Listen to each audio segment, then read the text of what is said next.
നിങ്ങൾക്ക് ജിമ്മിൽ പോകാൻ മടിയാണോ? അത് ആക്ച്വലി മടിയല്ലെന്ന് പറഞ്ഞാൽ വിശ്വസിക്കുമോ? കാര്യം എന്തോന്ന് അറിയണോ? നമുക്ക് ലോജിക്കലി ഒന്ന് ആലോചിച്ച് നോക്കാം. നമ്മുടെ ബോഡി നമുക്ക് എന്തിനാ ഈ ഫാറ്റ് തന്നിട്ടുള്ളത്? ഫാറ്റ് സ്റ്റോർ ചെയ്യാൻ, അതായത് അത്യാവശ്യം വരുമ്പോൾ ഉപയോഗിക്കാൻ.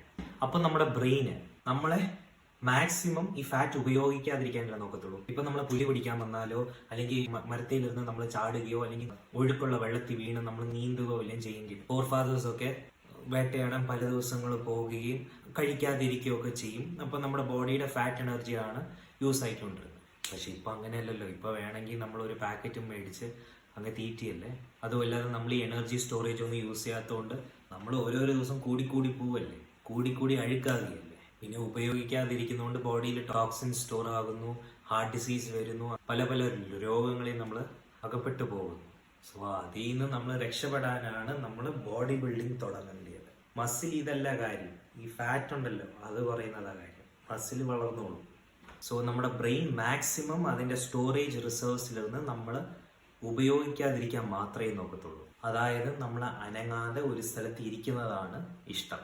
സോ ഇതിന് സൊല്യൂഷനായിട്ട് എന്തുവാന്ന് വെച്ചാല്, അടുത്തു വാ.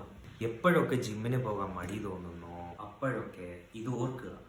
നമ്മുടെ ബ്രെയിനെ നമ്മൾ പൊന്നത്തടിയാക്കുന്നതാണ് ഇഷ്ടം. അതായത് നമ്മുടെ ബ്രെയിനെ നമ്മൾ പറഞ്ഞ് മനസ്സിലാക്കണം, നമുക്ക് ആഹാരം ഇഷ്ടത്തിന് കിട്ടും, അതുകൊണ്ട് നമുക്ക് ഈ സ്റ്റോറേജിന്റെ ആവശ്യമില്ല. അങ്ങനെ നമ്മുടെ ബ്രെയിനിനെ ട്രെയിൻ ചെയ്താണ്.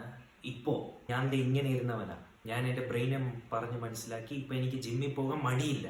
ജിമ്മിൽ പോടാ പട്ടി ജോയലേ. സോ ഇതുപോലെ കാര്യങ്ങളൊക്കെ ഓത്തന്റിക്കലി നിങ്ങൾക്ക് മനസ്സിലാക്കണമെങ്കിൽ എന്നെ ഫോളോ ചെയ്യുക. ബൈ.